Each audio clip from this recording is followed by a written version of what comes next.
আরো একবার দেখলো বাংলা।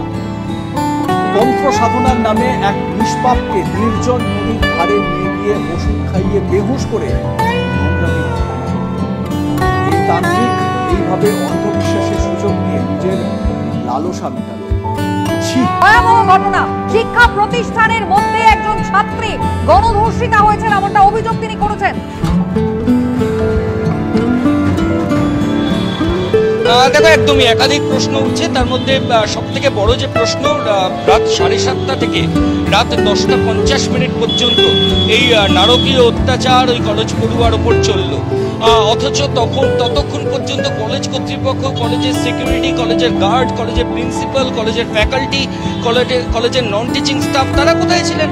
তারা কেন ওই অভিযোগকারিনী ভিকটিম গার্ল তাকে বাঁচাতে পারলেন না?